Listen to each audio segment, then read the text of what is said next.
L'histoire commence par la présentation d'une belle femme nommée Yangju, une ancienne officière militaire qui s'est reconvertie dans la gestion d'une entreprise de spiritueux. Avec sa personnalité résiliente et sa force mentale et physique, Yangju a gagné le surnom de Reine des Ventes grâce à son exceptionnelle capacité à promouvoir les produits. En plus d'être douée pour les promotions créatives, Yangju n'a pas peur de faire face aux distributeurs et aux commerçants malhonnêtes dans son business. Un jour, lors d'une réunion sur un produit concurrent, les dirigeants ont été impressionnés par le goût d'une bière brassée localement. Le chef de l'entreprise a même décidé d'acquérir les droits de la bière ou de recruter son créateur dans leur équipe. Parmi les rumeurs et les intrigues d'entreprise, Yangju a été la première à goûter la bière, baptisée Naro. La bière lui a été remise par Chanui, un jeune homme travaillant à temps partiel dans une petite usine.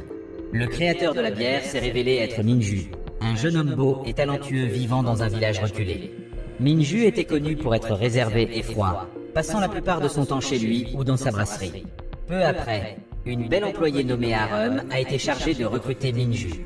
Cependant, lorsque contacté, Minju a catégoriquement refusé l'offre sans donner d'explication. Quelques jours plus tard, Yangju a été choqué d'apprendre que la succursale de J100 à Busan était sur le point de fermer. Yangju ne pouvait pas accepter cette décision, car la succursale de Busan était le fruit du travail acharné de son équipe. Déterminé, Yangju a commencé à envisager de rencontrer Minju en personne, espérant le persuader de collaborer.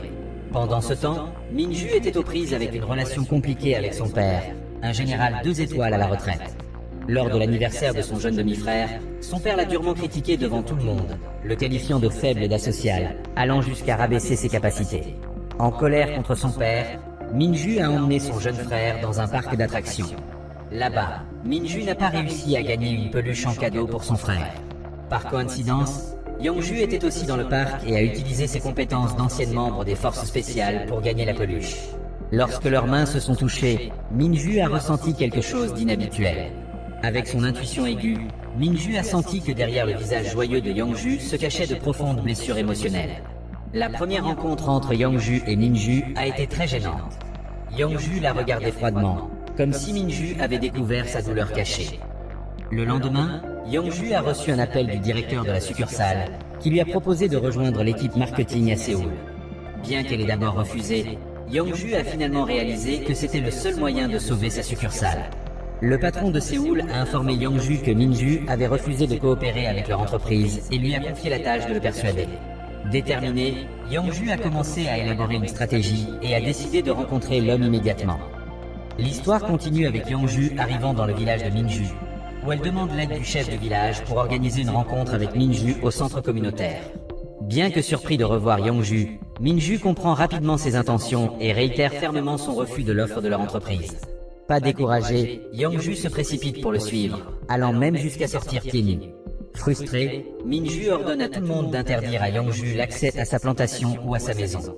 Déterminé, Yangju soudoyait le chef du village, qui avait d'abord essayé de l'en empêcher, et finit par gagner sa faveur. Cependant, ces défis sont loin d'être terminés. Yangju est confronté à Sokja et Yangja, deux sœurs travaillant pour Minju. Réalisant que Yangju est entré sur son territoire dans l'intention de le rencontrer, Minju essaie de se cacher pour l'éviter. En se promenant dans la plantation, Minju aperçoit une femme cueillant des feuilles de vigne en hauteur. En s'approchant, il se rend compte que la femme n'est pas une de ses employées, mais Yangju. Choqué, Minju lui ordonne d'arrêter, mais Yangju répond avec audace que sa présence est là pour aider les femmes d'âge moyen du village. Ignorant les protestations de Minju, Yangju continue d'aider les femmes dans leur travail. Son dévouement lui vaut le soutien des travailleuses, qui pressent Minju de l'accepter comme travailleuse à temps partiel. En dernier recours, Minju appelle Chanui pour reprendre les tâches de Yangju, mais Chanui est occupé au bureau de J100. N'ayant pas d'autre choix, la tentative de Minju pour éloigner Yangju échoue. Malgré le rejet, Yangju refuse d'abandonner et commence à observer les habitudes de Minju pour trouver un autre moyen de l'approcher. De ces observations, elle déduit que Minju est une personne sensible qui n'aime pas les bruits forts et les contacts physiques excessifs. Yangju travaille sans relâche, même pendant que les autres se reposent. À un moment donné, elle manque de tomber en allant chercher de l'eau, mais parvient à garder son équilibre, impressionnant Minju, qui l'observe de loin. Bien que déconcerté par sa détermination, il commence à remarquer sa résilience. Après avoir terminé le travail de la journée, Minju invite tout le monde à déjeuner. Pendant la pause, les femmes du village emmènent Yangju dans un entrepôt, qui a été transformé en un lieu de repos confortable pour les travailleurs. Yangju est touché par cet effort. Pendant ce temps, chez lui, Minju parle à son chat, révélant sa nature réservée et sensible. Plus tard, dans la plantation, Minju remarque que Yongju a du mal avec la chaleur. Dans un geste inattendu de gentillesse, il lui apporte un café glacé, des snacks et lui attache même les cheveux pour les empêcher de lui tomber sur le visage. Les travailleuses, voyant cela, taquinent Minju sur son comportement inhabituel, le laissant embarrassé. Pour masquer son malaise, Minju remarque qu'il ne se sent pas à l'aise avec la présence de Yongju dans sa plantation, ce qui la frustre et la fait se sentir indésirable. Contrarié, Yongju se rend au magasin du chef du village, commande près de 10 litres de bière et en boit plusieurs verres tout en exprimant ses frustrations. Le chef du village, perplexe face à son comportement, appelle immédiatement Minju. Lorsque Minju arrive, il trouve Yongju très ivre. Dans cet état, Minju lui rappelle doucement de ne pas être trop dur avec elle-même. Il la ramène ensuite à la plantation, où les préparatifs pour un festival de bière sont en cours. Les travailleuses sont ravies de voir Minju ramener Yongju et élaborent secrètement un plan pour rapprocher les deux. Peu après, les femmes du village demandent à Yongju de faire semblant de chercher des plantes dans la forêt pendant qu'elles convainquent Minju de l'accompagner, invoquant des raisons de sécurité. Bien qu'hésitant au début, Minju finit par accepter, inquiet de la laisser seule. Quand Minju la retrouve, il voit Yongju calme et détendu malgré l'obscurité qui approche. Yongju choisit de passer la nuit dans la forêt et allume un feu de camp pour se réchauffer. Pendant leur conversation, Minju partage les difficultés de son enfance, où il était poussé par son père à paraître fort, bien qu'il soit un enfant sensible facilement manipulé par les autres. La perte de sa mère n'a fait qu'accroître la difficulté de Minju à s'ouvrir aux autres. En écoutant son histoire, Yongju prend la main de Minju et l'encourage à rester fidèle à lui-même, même si c'est difficile. Pendant ce temps, au bureau de Jisan, Arum reçoit une réprimande sévère de son supérieur pour avoir échoué à persuader Minju. Frustré, Arum refuse l'invitation de ses collègues à déjeuner. Le lendemain, Arum se rend à la mairie pour convaincre le chef du village de soutenir la production en masse de la bière Naro chez Jisan. Elle manipule les villageois en prétendant que Yongju ne se soucie que de Minju et non du village, ce qui provoque leur colère. Les villageois confrontent alors Minju, l'éloignant de Yongju.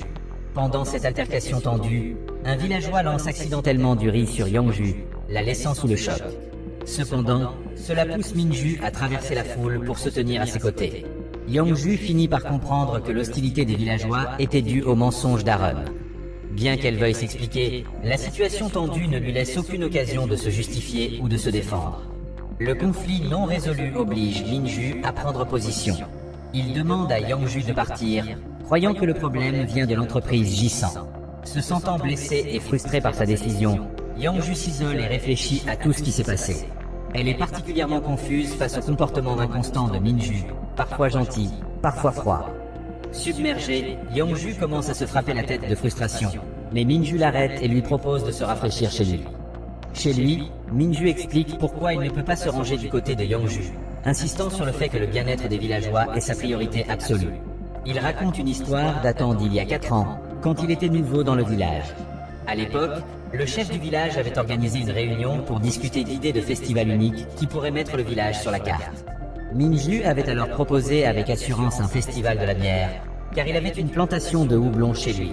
Contre toute attente, l'idée avait été acceptée, et Minju avait commencé à brasser de la bière avec les villageois. Au fil du temps, cette initiative avait amélioré l'économie du village, et Minju s'était senti intégré grâce à leur soutien. Son histoire rappelle à Yongju sa propre équipe abusant. Elle commence à comprendre le point de vue de Minju, même si cela signifie renoncer à son ambition. Quelques jours plus tard, le festival de la bière a enfin lieu. Yongju y assiste pour parler aux villageois. Arum est également présente, et Yongju la confronte pour avoir menti sur les intentions de Jisan de s'approprier la bière Naro. Peu après, un autre problème survient lorsque les villageois réalisent qu'ils ont oublié de commander de la bière pour l'événement. La panique s'installe, et Yongju essaie de trouver une solution. Minju vérifie immédiatement le stock de bière dans sa brasserie, mais il est insuffisant. Dans un effort désespéré, il demande à Arum et Chanui de l'aider à transporter de la bière depuis l'usine. Pendant ce temps, Yongju envoie son collègue, Kangbom, chercher de la bière dans l'entrepôt de l'entreprise. Malheureusement, sur le chemin du retour, le camion transportant la bière a un accident, détruisant toute la cargaison. Malgré sa déception, Yongju refuse d'abandonner. Elle contacte le chef d'une association de grossistes, qui arrive rapidement avec une réserve de bière. Le festival est sauvé, mais les tensions persistent entre Yongju, Minju et les villageois. Pendant l'événement, Arum essaie de persuader Minju de conclure un accord commercial, lançant des insultes subtiles à Yangju au passage. Cependant, Yangju entend tout et reste calme. Elle explique que, bien qu'elle ait besoin du contrat pour sauver la succursale de Busan, elle n'a jamais eu l'intention d'exploiter Minju ou les villageois. Sa sincérité touche Minju, qui accepte enfin de signer le contrat avec elle. Le lendemain, Minju se rend au bureau de Jisan pour soumettre les termes de la collaboration. En chemin, il se sent nerveux, mais trouve du réconfort dans une vidéo envoyée par Yangju, montrant des gens exprimant leur amour pour sa bière. Rassuré, Minju arrive au bureau, où il est chaleureusement accueilli par Yangju et l'équipe, y compris Arum et Rao. Ils deviennent officiellement une seule équipe, marquant le début de leur partenariat. Minju fait visiter l'usine de Jisan à Yangju et à l'équipe, suivi d'un dîner de célébration. Pendant le repas, Minju impressionne tout le monde avec son exceptionnelle capacité à identifier les saveurs de la bière, recevant les éloges de Yangju, qui remarque que son talent est un véritable don. Le dîner comprend également une compétition amicale entre Kangbom et Chanui, qui se termine par une blessure de Kangbom. Yangju l'aide à soigner sa blessure, mais cela provoque quelque chose d'inhabituel chez Minju, faisant battre son cœur plus vite. Il essaie d'ignorer ce sentiment, mais il persiste. Plus tard, alors que la pluie commence à tomber, Yangju s'approche de Minju, faisant battre son cœur encore plus vite. Se débattant pour comprendre ses émotions, Minju se convainc qu'il est impossible d'avoir des sentiments pour Yangju. Quand elle lui demande s'il va bien, Minju détourne la conversation en prétendant que son cœur bat vite à cause de sa sensibilité aux émotions des autres. Il demande ensuite à Yangju et Kangbom de rentrer chez eux pour qu'ils puissent se vider l'esprit. Le jour suivant, Yangju s'occupe en faisant des recherches sur l'hypersensibilité. Elle et Kangbom retournent ensuite au village et rejoignent Minju et les travailleuses pour le déjeuner. Pendant le repas, Minju se sent mal à l'aise en voyant Kangbom montrer de l'attention et de l'affection envers Yangju. Quand Kangbom s'éloigne pour chercher de l'eau, Minju le suit hésitant et lui demande s'il a des sentiments pour Yangju. Au lieu d'une réponse sérieuse, Kangbom éclate de rire, expliquant qu'il respecte simplement Yangju en tant que mentor. Malgré cette explication, Minju ne peut pas se débarrasser de l'impression que Kangbom cache quelque chose.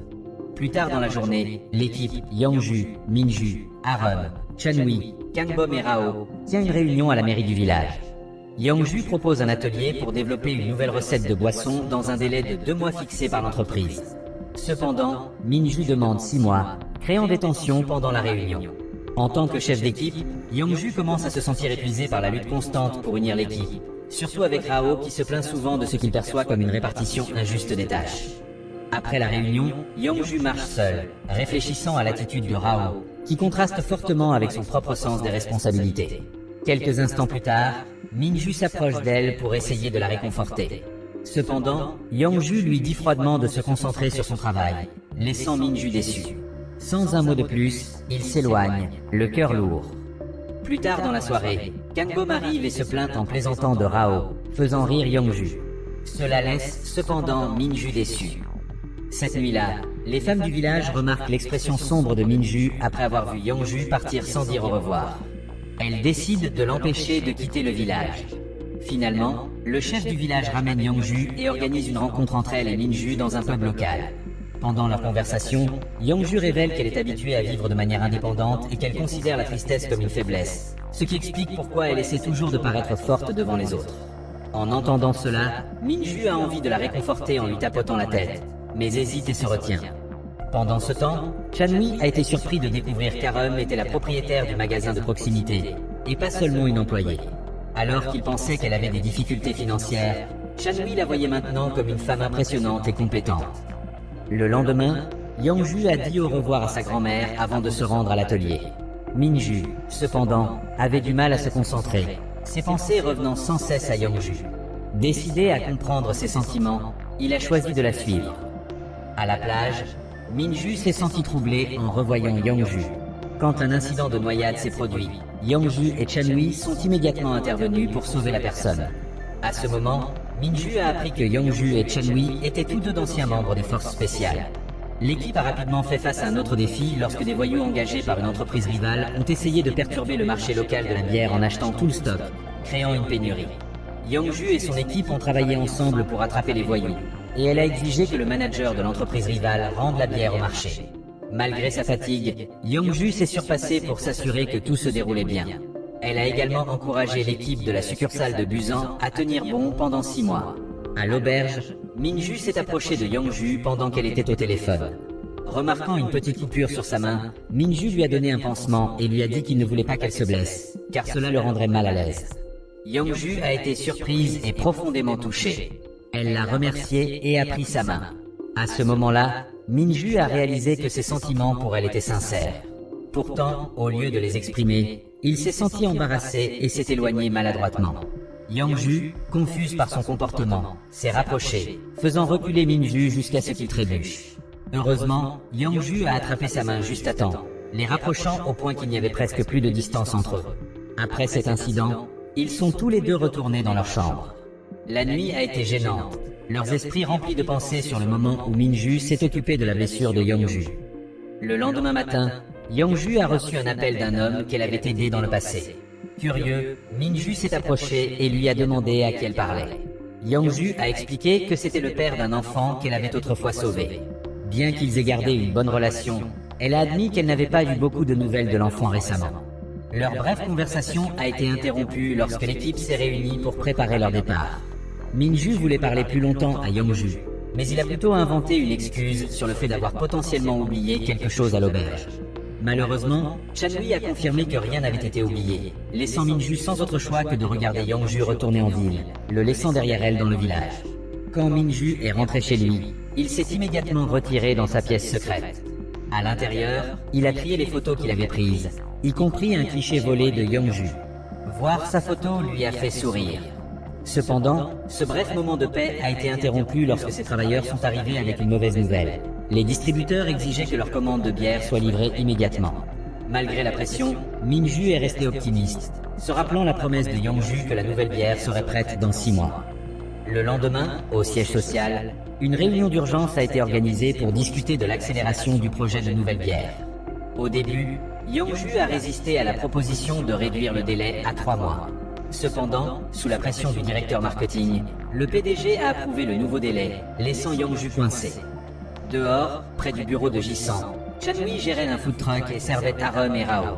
Tout en essayant sans succès de flirter avec Arum, Chanui a entendu dire que l'entreprise prévoyait d'avancer le délai de production de la bière, ce qui impliquait Minju. Inquiet, Chanui a informé Minju, qui a immédiatement essayé de contacter Yongju, mais elle n'a pas répondu. Yongju était submergée par la confusion. Elle savait que céder à la pression de l'entreprise ne ferait pas seulement rompre sa promesse envers Minju, mais mettrait également en péril son entreprise de bière en pleine croissance. Finalement, Yongju a décidé de faire face à Minju en personne. Quand ils se sont rencontrés, elle s'est excusée de ne pas avoir pu tenir sa promesse. Les travailleurs, voyant Yongju, sont devenus en colère, mais Minju a calmé la situation. Le lendemain, Yongju a réalisé que seule son équipe était au courant du délai de 6 mois. Soupçonnant Arum d'avoir divulgué l'information, elle l'a confronté directement et a fermement demandé au directeur de la planification de cesser de s'ingérer. Pendant ce temps, Minju continuait à lutter contre les commandes de bière qui s'accumulaient. Les distributeurs sont même venus chez lui, exigeant des mises à jour sur leurs commandes.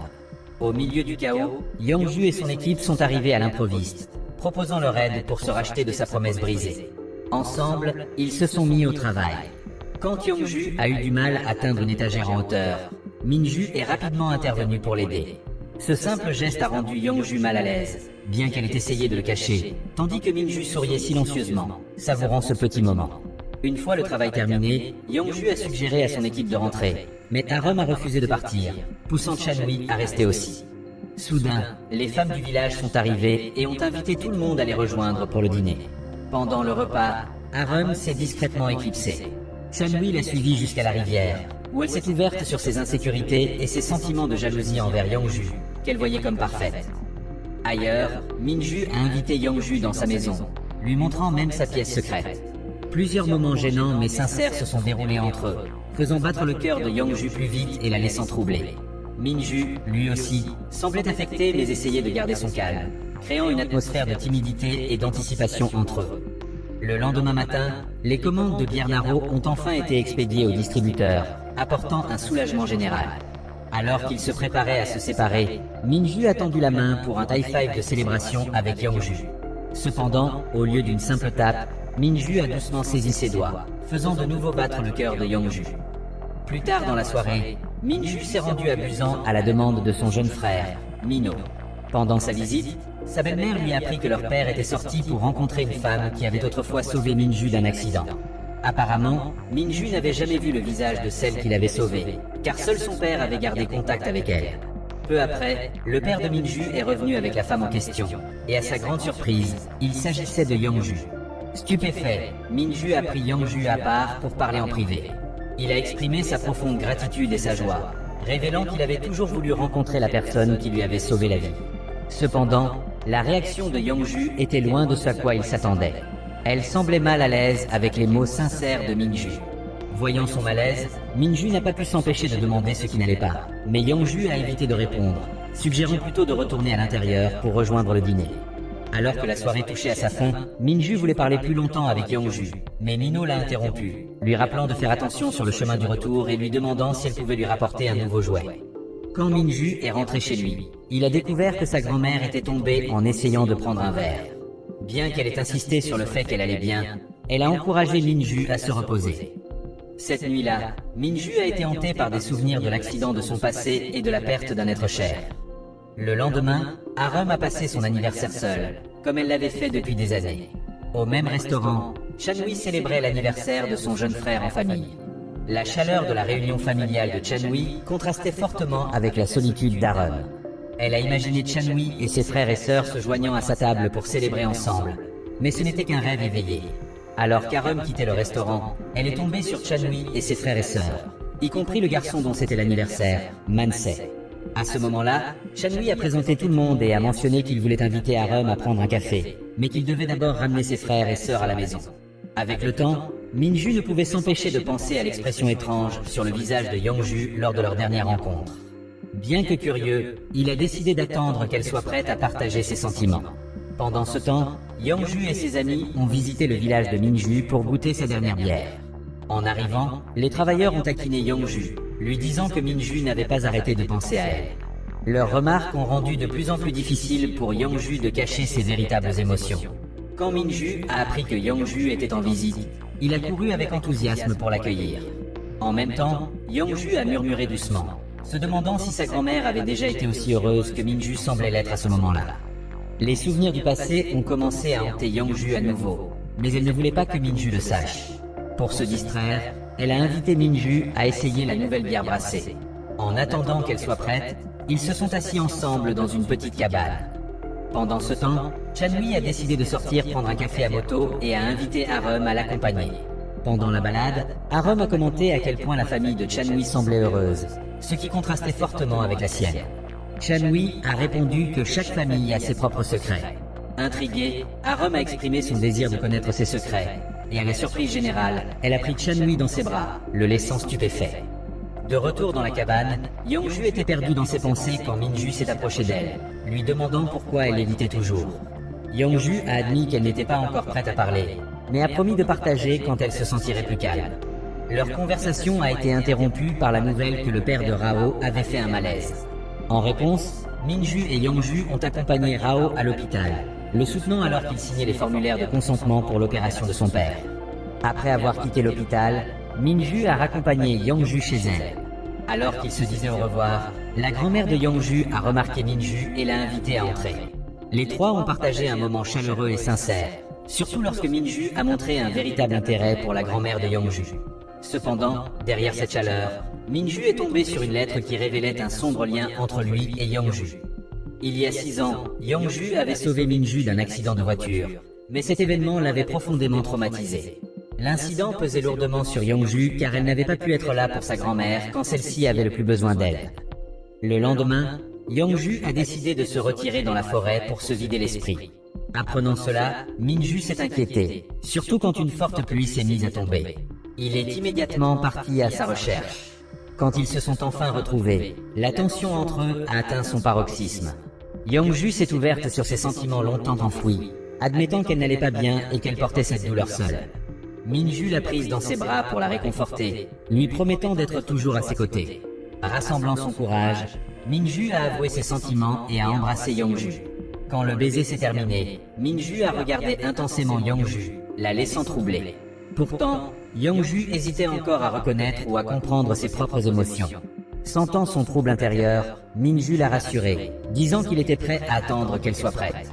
Il a également exprimé sa gratitude pour lui avoir sauvé la vie, même si cela lui avait laissé des cicatrices. De retour au village, Yongju et Minju ont été chaleureusement accueillis par les travailleurs, qui préparaient le dîner. Les travailleurs les ont invités à se joindre à eux, et pendant le repas, Minju a montré sa tendresse envers Yongju devant tout le monde, la laissant timide. Les travailleurs, ravis de leur connexion naissante, ne pouvaient cacher leur excitation pour le couple. Le lendemain, Arum ne pouvait s'empêcher de penser à Chanwi, même pendant une rencontre avec un homme que sa famille lui avait présenté pour un mariage arrangé. À sa grande surprise, Chanwi est apparu sur les lieux. Sans hésitation, Arum a mis fin à la rencontre et a choisi de partir avec Chanwi. Ils se sont rendus à la plage, où Arum a demandé avec audace à Chanwi d'être son petit ami. Ravi, Chanwi a accepté avec enthousiasme, car il avait secrètement souhaité ce moment depuis longtemps. Pendant ce temps, Yongju ne pouvait s'empêcher de penser à Minju.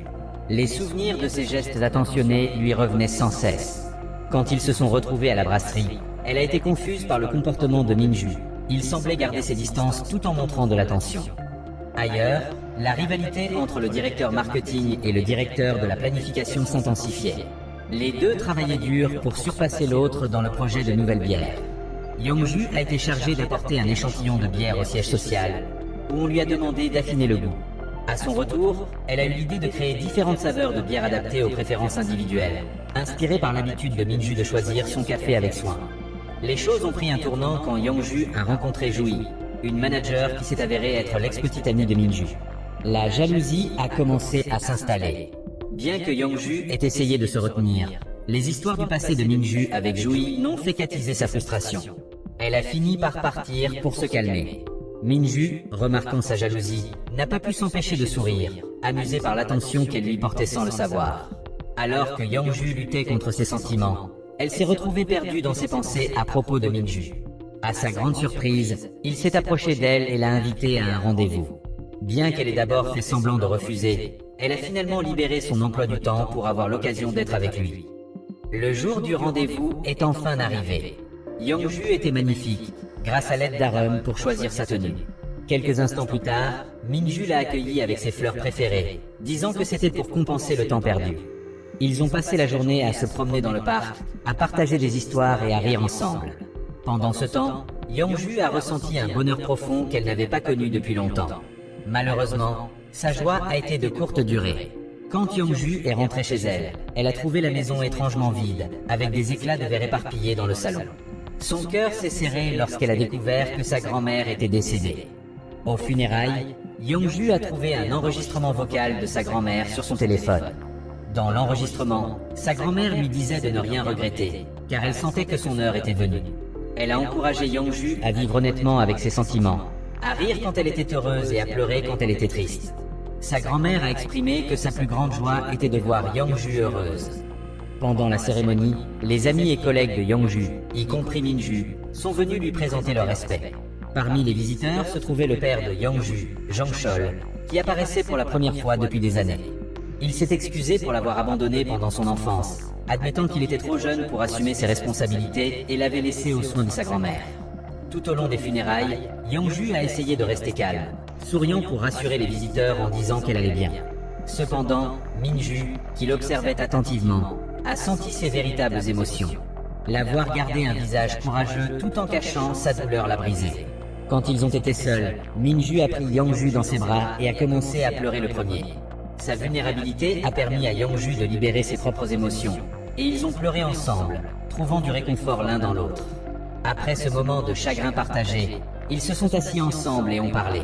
Minju a doucement pris la main de Yongju, lui offrant force et réconfort. Le lendemain, toujours submergé par la tristesse, Yongju a commencé à trier les affaires de sa grand-mère. Les souvenirs de leur temps ensemble ont fait couler des larmes qu'elle ne pouvait plus retenir. Peu après, Minju est arrivé pour lui remonter le moral et l'a emmené pour une surprise. Les travailleurs avaient préparé quelque chose de spécial pour Yongju, organisant divers jeux physiques pour l'aider à libérer ses émotions. À la fin de l'événement, tout le monde a partagé des histoires de leur propre perte et a offert des conseils sincères à Yongju. L'atmosphère était profondément émouvante. Minju lui a proposé un autre câlin, mais Yongju s'est senti mal à l'aise et a hésité. Pendant ce temps, Chanwi a raccompagné Arum chez elle, dans son quartier luxueux. Pendant leur conversation, Arum a subtilement laissé entendre qu'elle voulait un avenir avec Chanwi. Cependant, sa réponse n'a pas été ce qu'elle espérait. Chanwi a admis que ce n'était pas parce qu'il ne l'aimait pas, mais parce qu'il se sentait indigne. En tant que simple vendeur de toast, il pensait ne pas être à la hauteur de quelqu'un issu d'une famille aussi respectable. Le lendemain, Arum a été sévèrement critiquée par son patron. Elle a découvert que son placement dans l'équipe du lancement de la nouvelle bière était destiné à saboter le projet. Se sentant coincé et sous pression, Arum est devenu de plus en plus stressé. Chanwi, entendant cela depuis l'extérieur de la porte, s'est senti coupable. Il a invité Arum à rentrer chez eux ensemble, et pendant le trajet, il a partagé une histoire. Il a raconté comment une femme l'avait un jour rudement confronté devant la maison d'Arum alors qu'il était dans son food truck. La femme lui avait dit que ni lui ni son camion n'avaient leur place dans ce quartier et lui avait demandé de partir. À leur grande surprise, ils ont réalisé que cette femme était la propre mère d'Arum. Quand ils sont arrivés chez Arum, ils ont de nouveau rencontré sa mère, qui a immédiatement essayé de les séparer. À l'intérieur, Arum s'est fait sévèrement réprimander par sa mère. Mais cette fois, Arum n'a pas pu contenir sa frustration.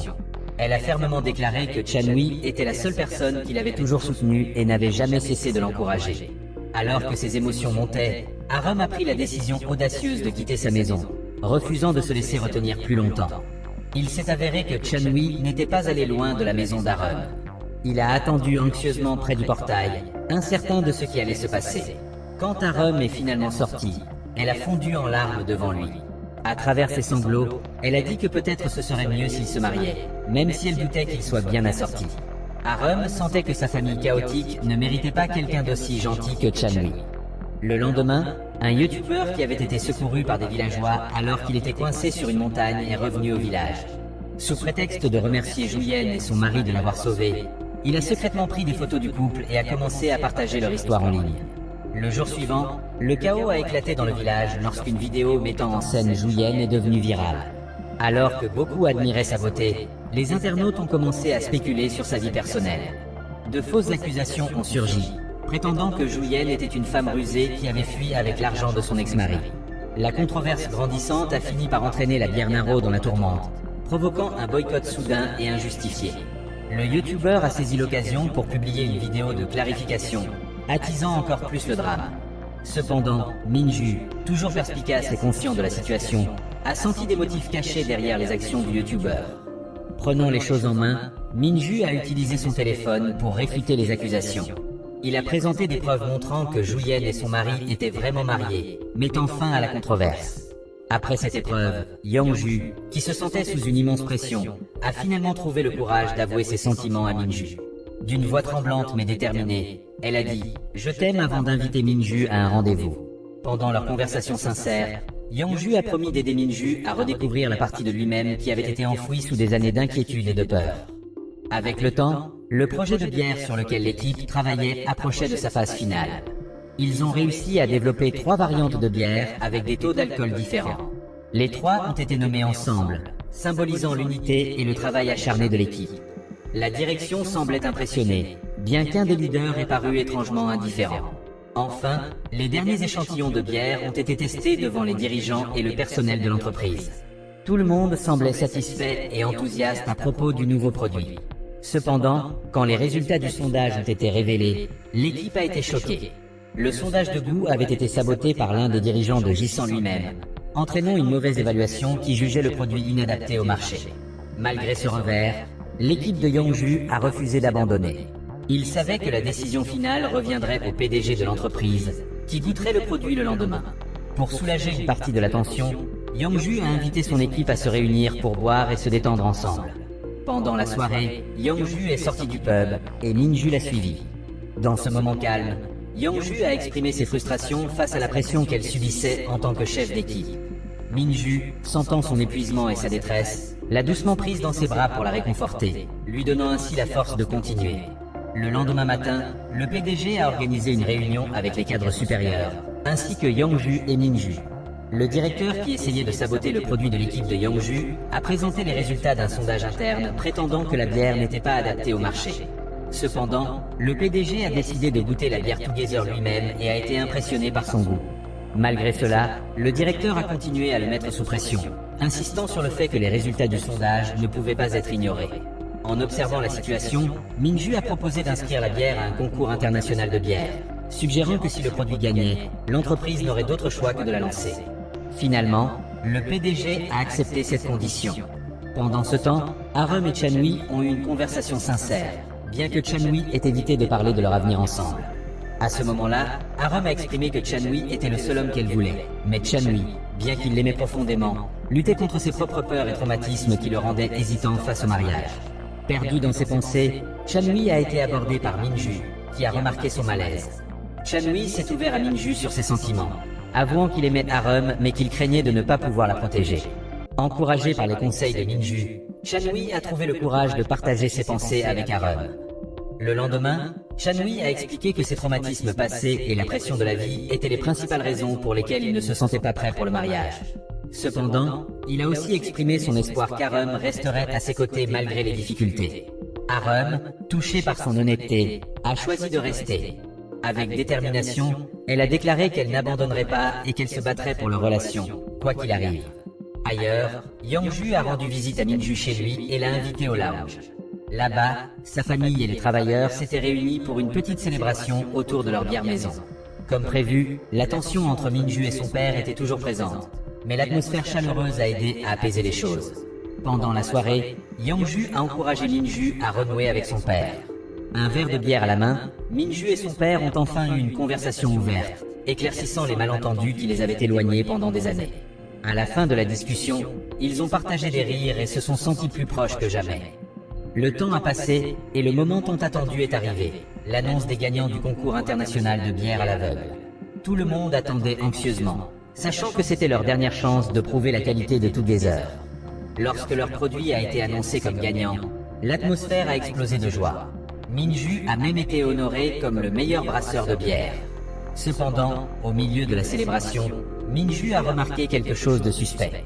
Il a confronté le directeur qui s'était opposé à l'équipe de Yongju depuis le début, le mettant en garde contre toute action sournoise. Il s'est avéré que le directeur avait tenté de soudoyer le coursier du concours pour échanger les échantillons de bière, mais il avait échoué grâce à l'intervention de Minju. Alors que les saisons changeaient, la bière Together était enfin prête à faire ses débuts sur le marché. Cependant, un nouveau problème est apparu. Le jour de sa distribution, Minju est arrivé avec une nouvelle alarmante. La bière devait être détruite. L'équipe a découvert que le goût avait changé de manière inattendue, ce qui a suscité des inquiétudes quant à la qualité. Malgré leurs craintes mutuelles, Yongju et Minju se sont soutenus pendant cette épreuve. Le jour du lancement, leurs pires craintes se sont confirmées. Le goût avait considérablement changé. Le cœur lourd, Minju a décidé d'arrêter la sortie. Cette décision a provoqué une dispute avec Yongju, qui s'inquiétait des pertes financières que l'entreprise et les commerçants subiraient à cause du retard. Alors que Minju priorisait la qualité de la bière et la satisfaction des consommateurs, Yongju devait faire face à la pression des réalités commerciales et aux conséquences d'un report du lancement. Après avoir réfléchi à la situation, Yongju a réalisé que Minju avait raison.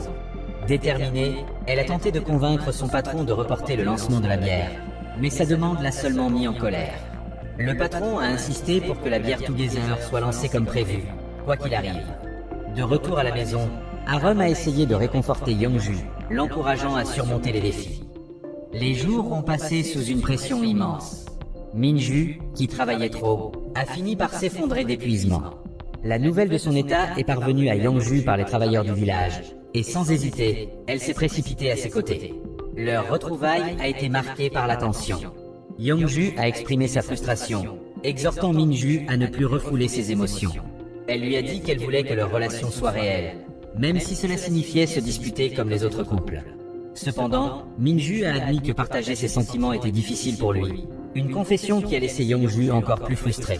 Finalement, Yongju a proposé une trêve temporaire, leur permettant à tous les deux de se calmer sans s'éloigner de leur relation. Ils ont accepté ce cessez-le-feu inconfortable, s'engageant à rester ensemble malgré leurs différences. Pour gérer son stress, Minju s'est tourné vers l'exercice comme distraction. Quelques jours après leur grosse dispute, une bonne nouvelle est enfin arrivée. Le goût de la bière Together était revenu à la perfection, comme il l'avait imaginé. Réunis après des jours de manque, la trêve entre eux a officieusement pris fin. Pour la première fois, Minju, d'habitude réservé, s'est ouvert à Yongju sur ses centres d'intérêt et les petites choses qui lui apportaient de la joie. Leur bonheur a été de courte durée, car une nouvelle crise a frappé. Une critique cinglante d'un célèbre critique de bière est apparue, accusant Together d'avoir des saveurs incohérentes. L'article a déclenché le chaos. Des journalistes ont envahi leur bureau, les téléphones n'arrêtaient pas de sonner, et leur patron furieux a menacé de mettre fin à leur carrière si le problème parvenait au PDG. Au milieu du tumulte, des soupçons de sabotage par une entreprise rivale ont commencé à circuler. Pour ajouter à la tension, Arum a apporté une nouvelle choquante. Elle a révélé des preuves impliquant leur propre directeur de la planification comme étant le coupable derrière le chaos. Un brouillon d'articles destiné à nuire à Together et à l'entreprise a été trouvé sur l'ordinateur du directeur. Lorsqu'il a été confronté, le plan du directeur s'est effondré. Il s'est avéré qu'il avait secrètement conclu un accord avec l'entreprise rivale pour saboter Together. La vérité a éclaté après que Minju, Arum et le reste de l'équipe ont poussé un collègue du directeur à parler. Le collègue avouait que le directeur travaillait avec l'entreprise rivale pour détruire Together. En utilisant ces informations, Arum a piraté l'ordinateur du directeur et a découvert des brouillons d'articles compromettants destinés à discréditer J100 et sa bière. Quand la vérité a été révélée, le directeur s'en est pris violemment à Minju, furieux. Pourtant, Minju est resté calme, supportant la colère du directeur sans riposter. Au lieu de chercher à se venger, Minju a abordé le directeur avec empathie, essayant de lui faire comprendre ses erreurs. Non seulement ça, mais Minju lui a aussi rappelé la personne travailleuse et passionnée qu'il avait été autrefois, lui expliquant que son désir de réussir seul l'avait mené à sa perte. Finalement, le directeur a été renvoyé de l'entreprise de manière honteuse, laissé seul pour affronter les conséquences de ses actes. À ce moment-là, le directeur a commencé à réfléchir à son passé. Des années passées à travailler sans relâche, sans vie sociale, arrivant au bureau le premier et partant le dernier, pendant que les autres profitaient de la vie. Malgré tout, il s'était poussé à fond, motivé par son ambition personnelle. Maintenant, au plus bas de sa chute, il n'y avait personne pour le soutenir ou le réconforter. Même ses subordonnés, qui avaient autrefois travaillé avec lui, semblaient se réjouir de son malheur. Résigné à son sort, le directeur a rassemblé ses affaires au bureau, le visage marqué par le regret. Pendant ce temps, Minju a remarqué la détermination de Yongju à donner une leçon à l'entreprise rivale. Cela a inquiété Minju, qui avait peur qu'il lui arrive quelque chose. Mais Yongju l'a rassuré en lui disant que tout irait bien. Avec Chanui, Yongju a confronté les agents de l'entreprise rivale, ceux qui avaient activement saboté la réputation de Together. Ils n'ont pas seulement neutralisé les menaces, mais ils ont aussi restauré le nom de l'entreprise. Une fois la situation sous contrôle, l'équipe a rapidement élaboré une nouvelle stratégie. Ils ont organisé un événement pour inviter les contractants à goûter la bière Together en personne. Leurs efforts ont porté leurs fruits. Les contractants ont été impressionnés et la popularité de la bière a explosé. Cependant, pendant la célébration, l'ambiance a changé. Le responsable de la succursale de Busan a rappelé à Yongju que le bureau là-bas était toujours opérationnel et lui a demandé si elle comptait y retourner. Le visage de Yongju est immédiatement devenu sombre et Minju, toujours à l'écoute de ses émotions, a remarqué ce changement. Les choses se sont compliquées quand Kanbom est soudainement arrivé et a avoué son amour à Yongju. Heureusement, Kanbom a précisé qu'il n'avait pas l'intention de s'interposer entre elle et Minju. Au milieu de ce tumulte, Yongju a commencé à envisager de démissionner. Elle a reçu le soutien d'Arum, qui lui a assuré que, quelle que soit sa décision, elle serait là pour elle. Finalement, Yongju a fait un geste audacieux. Elle a remis sa lettre de démission à son patron. Les réactions ont été mitigées. Son patron, en particulier, a été profondément déçu, surtout puisque la bière Together était au sommet de son succès. Quand on lui a demandé ses raisons, Yongju a expliqué franchement qu'elle avait été tellement absorbée par le travail qu'elle s'était perdue elle-même. Maintenant, elle voulait retrouver sa vraie nature. Avec un grand sourire, Yongju a commencé à faire ses adieux à ses collègues et à tout le monde chez J100. Quand est venu le moment de dire au revoir à Minju, elle n'a pas pu retenir ses larmes. Elle a repensé à son parcours, partir comme vendeuse pour les alcools J100 et finir au sommet du succès. Tout cela ressemblait à un rêve qu'elle n'aurait jamais imaginé voir se réaliser. Le temps a passé, et Chanui a décidé d'affronter son traumatisme de front. Sa relation avec Arum est devenue encore plus forte, au point où Arum a pris l'initiative et a demandé Chanui en mariage. Pendant ce temps, Minju a commencé à donner des cours de fabrication de bière. Cependant, Yongju ne pouvait s'empêcher de ressentir une pointe de jalousie chaque fois que Minju se rapprochait de ses élèves. Sur une note plus légère, la relation de Minju avec son père s'est aussi améliorée. Son père lui demandait souvent des conseils pour faire des pâtes délicieuses. De retour au village, la compétition pour le poste de chef du village s'est intensifiée. Deux hommes étaient en tête, mais les choses sont devenues encore plus intéressantes quand Julienne a décidé de se présenter aussi. Le jour des élections, le village était en effervescence. Les villageois, habillés de leurs plus beaux vêtements, ont organisé une grande célébration pour honorer Sokja et Yongja, qui avaient décidé de prendre leur retraite. Les deux prévoyaient de voyager à travers le monde pour récompenser leurs années de dur labeur. Quant à Yangju, elle a commencé un nouveau chapitre de sa vie en ouvrant un magasin rempli de choses qu'elle aimait. Le magasin proposait aussi des bouteilles de bière, dont certaines de ses préférées. Pendant ce temps, à Busan, Kangbom était maintenant à la tête de son département. Inspiré par le style de leadership de Yangju, il a créé un environnement de travail plus détendu et agréable pour son équipe. Ailleurs, Arum et Chenhui ont finalement reçu la bénédiction de la famille d'Arum. Étonnamment, il n'a pas fallu beaucoup d'efforts. Un simple toast a suffi à convaincre les parents d'Arum. Avec leur approbation, le couple a commencé à préparer son mariage, qui était proche. Enfin, l'ancienne équipe de Yangju s'est réunie pour célébrer leur réussite collective. Ils ont partagé des rires, des histoires et des souvenirs, immortalisant le moment avec une photo de groupe pleine de joie. Et ainsi, leur histoire s'est achevée. La leçon morale de cette histoire, tomber amoureux, c'est comme brasser de la bière. Ça prend du temps, de la patience et les bons ingrédients pour que ça marche. Si tu précipites le processus ou si tu ajoutes trop de drame, tu finiras avec quelque chose d'amer. Alors, laisse tes sentiments mijoter naturellement et profite du voyage au lieu de stresser pour le résultat.